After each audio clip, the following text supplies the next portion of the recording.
The British Culture Secretary Oliver Dowden is threatening to take action against social media companies. He tweeted, quote, "The companies need to up their game in addressing racist abuse, and if they fail to, our new online safety bill will hold them to account with fines of up to 10% of global revenue." For its part, Facebook said, quote, "No one should have to experience racist abuse anywhere, and we don't want it on Instagram." Instagram is owned by Facebook, and the players have accounts on that platform. Both Facebook and Twitter say they took swift action, though just a few hours ago, I went on the Instagram pages of some of these players, and some of that racist stuff is still up there. Shaka Hislop is a former football player who represented England at youth level before playing for Trinidad and Tobago at senior international level. He later founded the Show Racism the Red Card charity. He joins us from Boston, Massachusetts via Skype. So you are really the perfect voice for us today, the perfect guest to shed light on really what needs to be done. Because I guess the first question I have is, why is this still such an issue in football, do you think?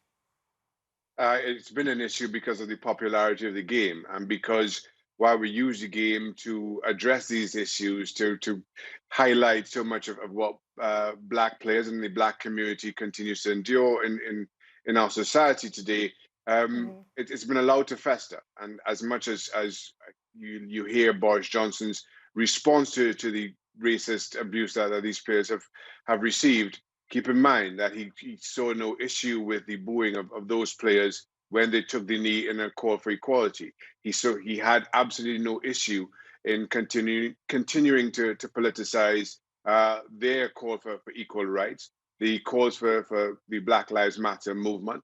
Um, and so after you add fuel to a fire, you can't then take a step back and be surprised that that fire spreads.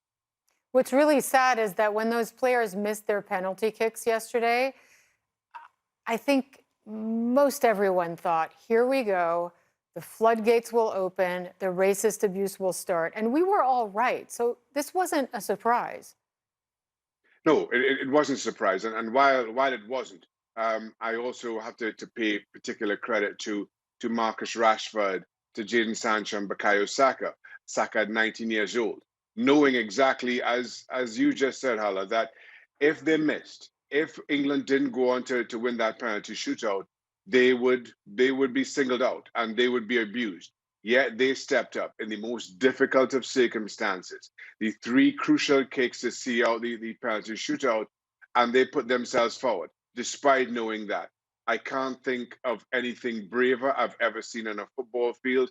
And while we continue to, and rightly so, we continue to highlight and criticize the abuse that they received, let's not forget the bravery that they showed in putting themselves forward in the manner that they did.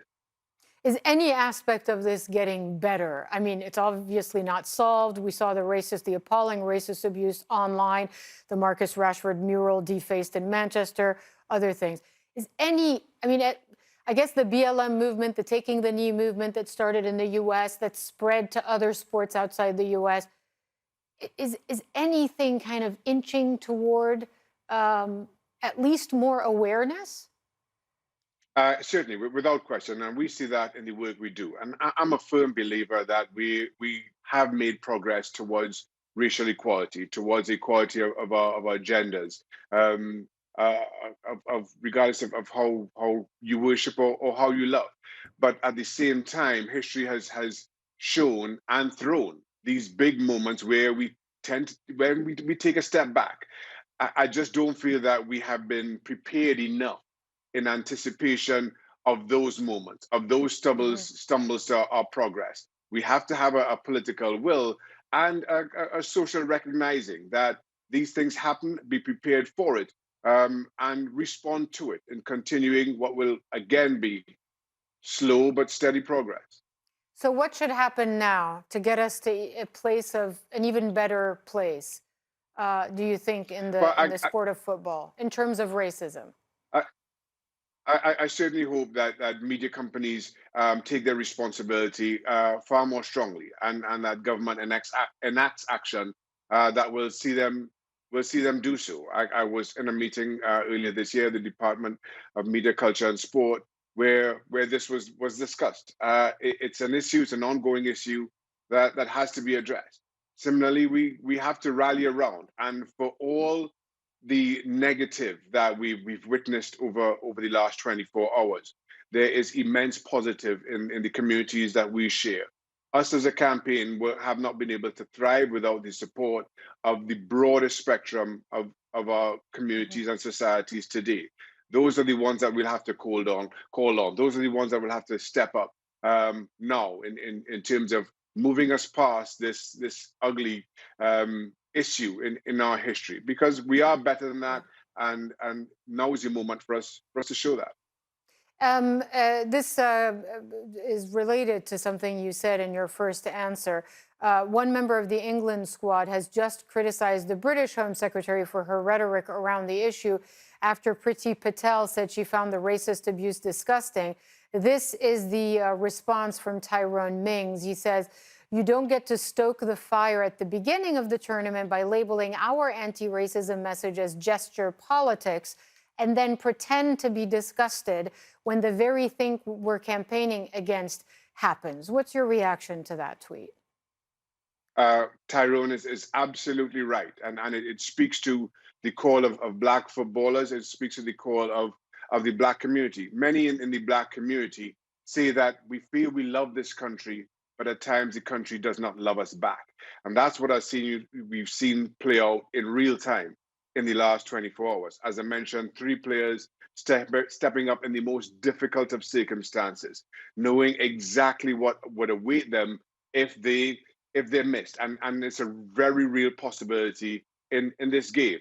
We've seen it, we've been there, we've lived it, albeit not all to the same level. And you've seen the response where, despite fans in Yeah. cheering for this team, supporting a team that represents the best of us and every ethnicity of us, then all of a sudden, when things don't go well, you see how quickly it turns. And um, that for me And is disheartening, but it's also telling. But and last one. I mean, it's a shame because the England team reached the final, first time in over half a century, as we heard many 55 many years. times. So we should have been celebrating that. We should have been celebrating the beautiful game of football, which really actually unites the world in one big single event, right? And this has really overshadowed it. It's quite a shame. It's overshadowed it for now. I'm a guy. My glass is perpetually half full. So Oh, good for regardless you. of how we feel, regardless of how we feel in this moment, regardless of what we've seen over the last 24 hours, I think Yeah, the best of us always shines through. We'll get through yeah. this. We'll be better for it somehow, even if it doesn't feel so right now.